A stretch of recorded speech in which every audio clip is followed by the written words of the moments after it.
Hey folks, this is Mike with the Quality Sportsman. I have one very simple tip that is going to help you become a way more accurate shooter, and I wanted to share it with you. Let's go.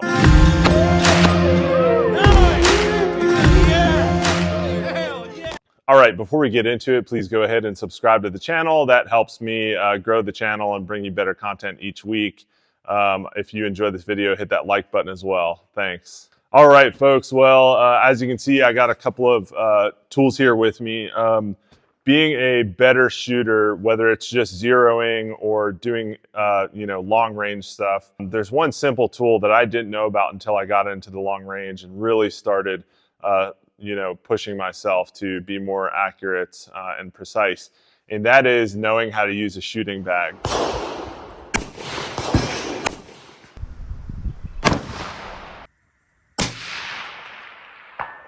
Shooting bags are a simple and effective tool that allow you to get a really stable position.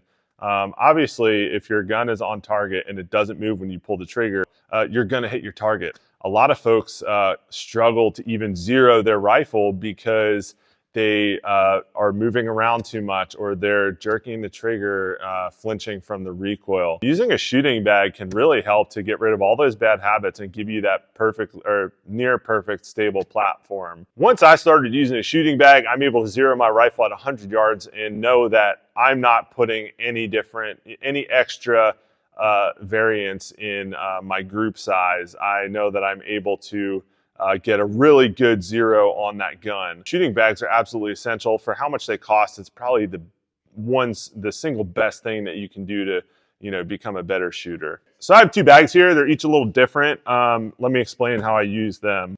This is an Armageddon Gear Game Changer. If you shoot precision rifle series or any type of long range match, this is the bag that you're going to see out there. It is a little expensive. It's around $150, I think. But it's totally worth it and it'll last. It's kind of like this waxed canvas, and it has a heavy sand fill, which is made of glass sand. What this allows you to do, you can see the shape here. This allows you to put it over a barricade and then put your rifle on top of that. And that allows you to clamp your rifle down on the bag and stand behind it and now get a really good stable position under your barrel that you can shoot from. Doing this, you'll routinely see folks shooting out to 1,000 yards or so. So this is a really effective method, and that's the first way that you would use a shooting bag. Most importantly, and for the beginners, I have this other bag here. This is an MDT Peanut. Go ahead and check out the link below if you want one of these on my store website. But I truly believe this is a really good bag. It's a lot cheaper, which is nice. And it's a good rear bag. So let me get a tool behind me to help you show how to use this rear bag. Okay, so critical to using a rear bag is having a bipod. You're going to be laying down in the prone, and as you're laying down in the prone, you're going to get behind your rifle and mount it in your shoulder, and then you're going to put this rear bag underneath the stock. This allows me to get behind the rifle, and now I can squeeze the bag or push down on it and get a perfectly stable position. This is the single best tip that I can give you to become a more accurate shooter. Whether it's just plinking long range or zeroing your rifle, this is exactly how I zero, and I'm so comfortable in my zero process now. I can squeeze the trigger without flinching because I have a nice stable position. And I highly recommend this. So the Peanut is really good for this because it's got a lot more tall and narrow profile. When you get it, you want to take a little bit of the sand out. They're filled up to the max, which is good. Dump some of that out in a plastic bag and get it a little bit more squishy so that when you squeeze it, it can go up, and that helps you get your crosshairs exactly on target. Again, this is something that I use in competitions, and probably more importantly, it's the exact method that I use to zero my rifles at the range before those competitions. So go ahead and try this out. It's really simple. The only difference is in shooting with a rear bag is you are relying on your bipod to hold the front of the gun, and you are actually pulling your hand back here to squeeze on the bag itself to manipulate your gun up and down.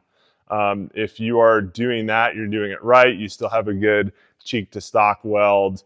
You know, it doesn't for a second feel like you don't have proper control of the gun. This is probably the single best tip I can give you if you're not doing this.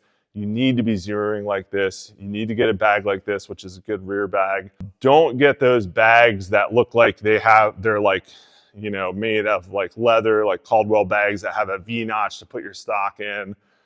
Those are completely unnecessary, and they're built for that one specific purpose of zeroing. And in my opinion, this is much better and allows you to actually move the bag and change the shape of it so that, you know, depending on where your target is, you can actually get your crosshairs on target.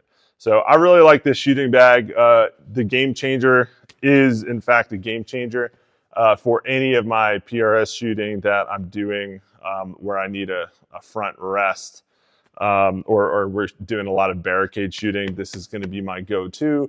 And for anything where I'm on a bipod in a rear bag, I'm probably going to use this Peanut. It's a little bit lighter. It's a little more easier to manipulate as a rear bag. Both could do either. So I'm not here to push one specific product on you. I do think that just getting a good bag that has a nice heavy sand fill, a nice wax canvas bag will really transform your shooting. These provide a super stable platform to shoot from. So I know this is kind of a simple tip. A lot of you folks may be rolling your eyes like, yeah, we know, Mike, but I'm surprised at how many people don't know. Go ahead, get one, try it out, and I think you'll be amazed at how much tighter your groups are when you're zeroing your new rifle or you put a new optic on it. So that's my tip for today. I hope you enjoyed the video. Again, if you want the Peanut, go ahead and check out my site down below. I'll drop a link. I can't offer a discount on it due to MDT pricing rules, but I can offer no shipping and no sales tax since I'm a small enough business. So go ahead and get you one no matter who you buy it from. I think it's going to increase your shooting precision over time, and you'll really see how one shooting bag can enable you to become a great shooter. So thanks for joining me today on The Quality Sportsman, and we'll see you next time.